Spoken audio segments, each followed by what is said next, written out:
first time you walk out there, it's jaw-dropping. It's completely shocking and unexpected. Oh, it was a great day. Brilliant set. It's really badass. Thank you very much. Drinks on me. It was a storm inside. Oh my God. It's unbelievable.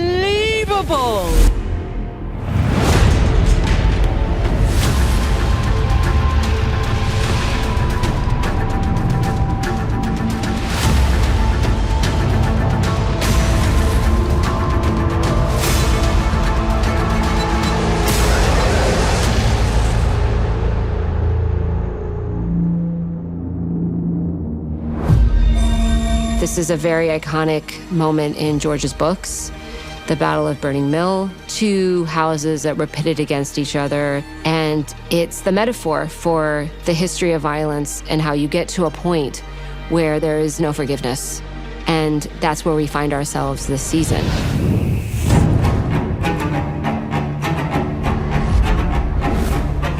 Morning, how we doing? Jim Clay, in collaboration with the special effects department, created a place that truly felt real and haunted and brought the book to life. I was well pleased when Ryan said we're going to feature the interior of Haron Hall. So that was one of the first things we went to work on designing. Haron Hall is a cursed castle designed by a deranged mind, was the sort of brief I got. And so it's dilapidated, it's haunted by its past and its present. Oh, it's huge. It goes on and on and on. Jim Clay has just done brilliant work. The texture and the scale and the vision behind a lot of his work is really superior. It's a set that I'd find myself getting lost in. You turn the wrong corner and you're like, wait, where am I? Like you could get as disoriented as Daemon walking through that set. And I think that's really saying something. It was pretty big. I mean, it filled the whole stage. From a structural point of view, mainly how are you going to hide your integral structure? If you've got a steel frame that obviously you can't see in shot, then we've got to try and conceal that. That's what makes it fun, really, though. I want to give the whole four-walled world. The advantages are tracking shots, Steadicam shots, and the actors being enveloped in the entire world. You can go where you like, shoot what you like, pretty much 360 around the set. Whichever way you look, you'd be covered. And the idea was it should be quite a maze. You shouldn't feel like you know where you are at any given time in that castle. Got lost in there most mornings. This is honestly my favorite set that Jim has built to date because it's so well brought to life, the idea of this ruined castle, the fact that he made it rain inside, the way he made the weirwood roots break through all of the stones, and you see slowly the castle being reclaimed by the old gods. Nice to he's the guy who makes me wet. Well, yeah. We're going to wear it today, aren't we? He's the rain punisher, Tom. This is it. Screws me up Haron every day. Hall, wetter than an otter's pocket. I know. But I do like a bit of a rain feel. Haron Hall's supposed to be this windy, wet place, and we're doing some interior stuff, and we need it to be raining inside, because the whole idea of it being dilapidated was there's holes in the wall and holes in the roof. Man, did we soak that place. But it really brings an incredible amount of realism and texture to the place, which is really important for the storytelling. My brief was, it's going to be really damp. That was it. And in the end, my last brief was, it's got to rain inside like it does outside, and it didn't stop raining. My God, it was horrendous. But it looks amazing. It was a slightly late in the day idea to have the water dripping into the set, so we weren't totally prepared in terms of tanking the set, which we normally would if you have a lot of water. But we coped, and special effects did a great job with soaking up the water around the set when it was all pouring in. It was too late to retrospectively fix it, so we had to just minimise damage. So we did individual tanks and tried to contain it that way, which worked really well, and it looked real. I thought, Matt's going to freak out, you know, walking around in his armour all day long with rain, but it looked so good, and he was loving it. We were wet from like 8 in the morning till 8 at night, which was quite fun, actually, to be honest. I love all that, like getting sort of properly wet, and I hate being really hot, but I quite like being really wet. To make sure his continuity is correct, he's got to be soaked all the time, and the best way of doing it is turn the water on and say, Matt, can you go stand under that, please? In my experience with working with Matt, he likes to embrace all the challenges you throw at him in that sense, so it was good. The script is describing the character can't see. What does that mean for the audience? So that sequence wound up being incredibly fun to light and conceive and shoot because obviously it's raining and lightning and we were playing a lot with shadows and silhouettes and film noir. But the way it looks when it's completely wet and dripping and he's standing there, I mean, it's really badass. It's quite fun though.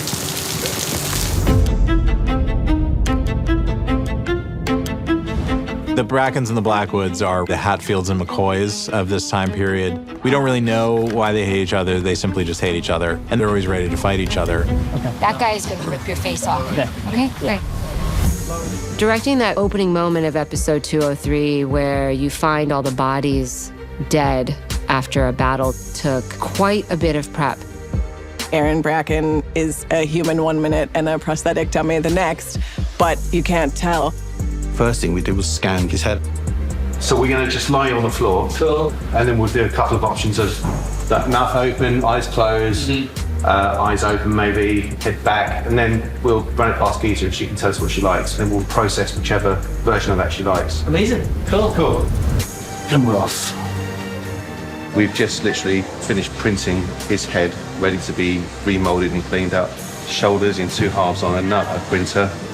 Just assemble it like a jigsaw puzzle at the end. It's so lifelike, it's so real. It was incredible. I mean, the fact that we were doing an extreme close-up on the prosthetic dummy of an actor that's in the scene before, and you can get away with that, just shows the quality of Waldo's work.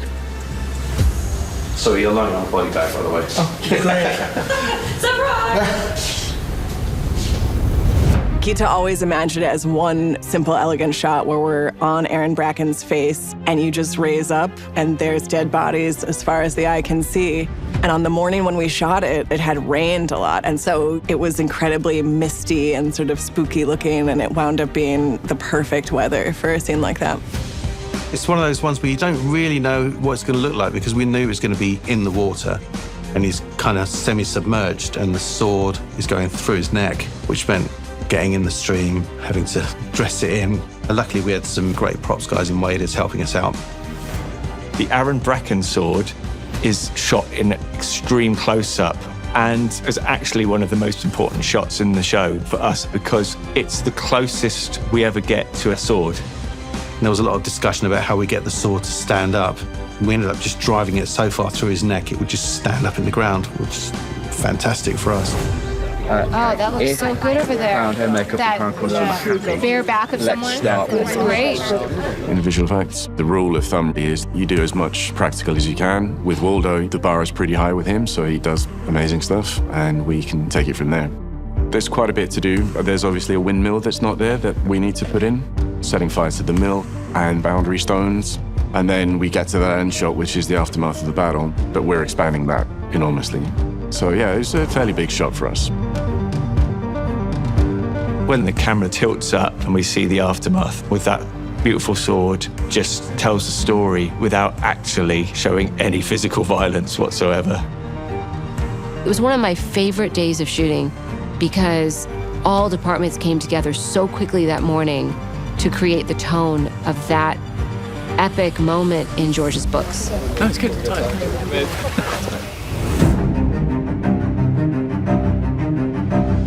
It's genuinely been the best time I've ever had on set ever. It's so much fun.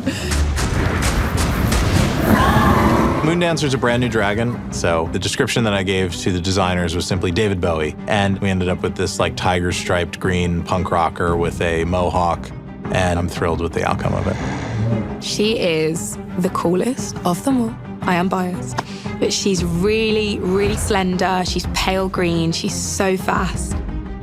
The Crownland sequence where Baela is chasing Cole and Gwaine. It's just a very fun, classic chase scene.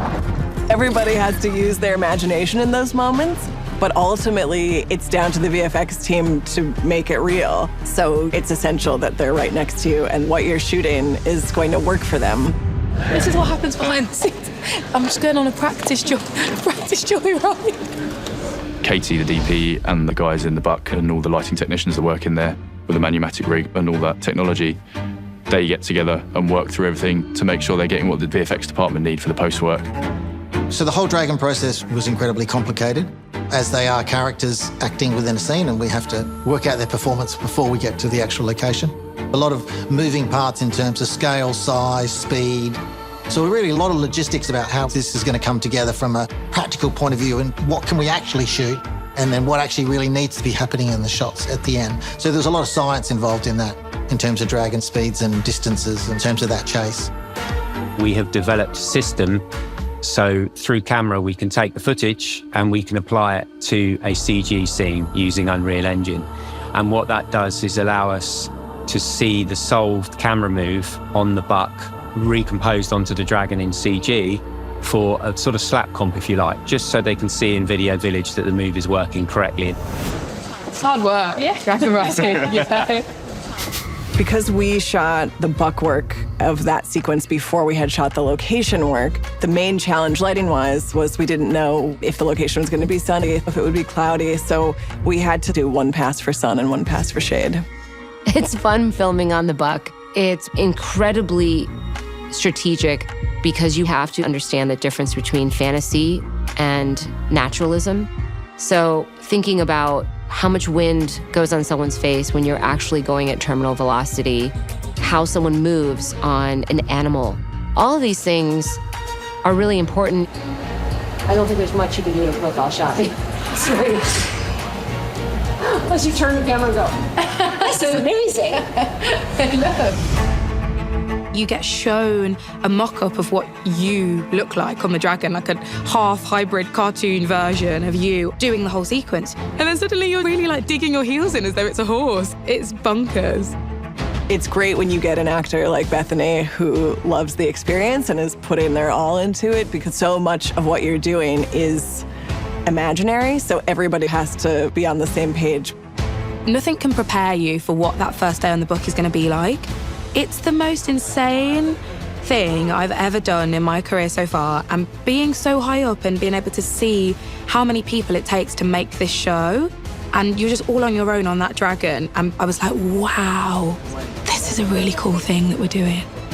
She was having an amazing time. She couldn't wait to get on the buck every day, which makes everyone else's life a lot easier. It's like going to Disneyland at like terminal velocity, only you're dressed like this. I said it's the best day at work ever.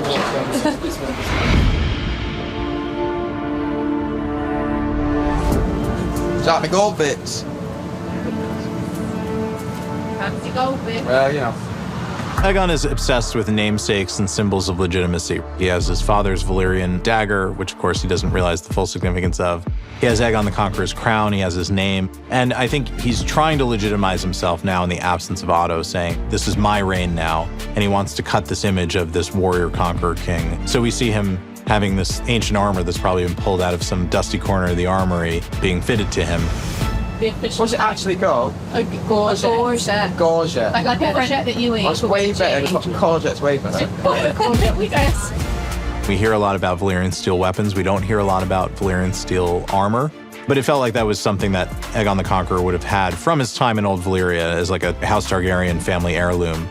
A suit of armor that would be, in theory, very light and very strong because of its make. So the assignment that I gave to Caroline and Simon Brindle was that I wanted an ancient suit of armor made of Valyrian steel that seemed like it was from Old Valyria. And I think the execution is dazzling. Hello. Hello. Aegon's armor was a huge challenge for us. In the designing and the making of it, I've never had so many meetings about a set of armor in my life. It was a significant undertaking. In terms of Egon the Conqueror is a really major character in the whole Westeros universe. So we wanted to create something that was iconic. Caroline spent a lot of time designing it, and then we developed it. Okay, great. Shout for help when you get up. Turtle. Ordinarily, a build like that would be somewhere between 16 to 20 weeks. It can be shorter, but if you're doing a bespoke piece with every element sized to the actor, you essentially have to make every piece from scratch. So that was 20 weeks of work. It's got quite architectural shapes within the forms and outline. And then probably another good 4 weeks plus just putting on the Valyrian steel detailing. A lot of work, but great to do. The first thing was practicality, so it should be as flexible as possible. So I looked at every sort of armour you can imagine. They needed to feel like an ancient culture. So there's some Greco-Roman influences. I wanted the dragon reflected in its design, so that there's a scale-out quality to it. It's Aegon the so it's still an ancient piece, but being Valyrian steel, it's immaculately crafted. We wanted to create something ancient and otherworldly. There's an element of almost brutalist architecture in there. It draws a lot on the architecture of the Targaryen dynasty. It ran through 3 processes. We started with the initial armour build, individually fitted and crafted and sculpted to the shape of Tom. Then we introduced the angularity and sharpness and a lot of referencing to dragon forms with it being Aegon. There's a lot of talon and scale forms in there that run through the tassets and the skirt scales, through a lot of small detailings. And then we got into the whole Valyrian steel, which was like adding an additional build on top of everything, because we then come back to our original forms and shapes, lift patterns from the surfaces of every piece, create artwork for the Valyrian steel, and then apply it to every surface. So it was quite involved. Give it a bit of a shimmy, I reckon, when you go in. That's it, there we go. They worked so unbelievably hard on creating that armour and the helmet and everything that goes with it. The attention to detail is mind-blowing. It is satisfying when you can see them enjoy the costume and it works for them and it's helping them develop their character. And he looks incredible in his armour. Heavy. Conqueror's armour is very heavy, but it looks amazing. Valyrian steel. It's got the crown sort of built into it, which is amazing. It took a little while to get right, but I've never felt more heroic in my life. I'm as fearsome as any of them.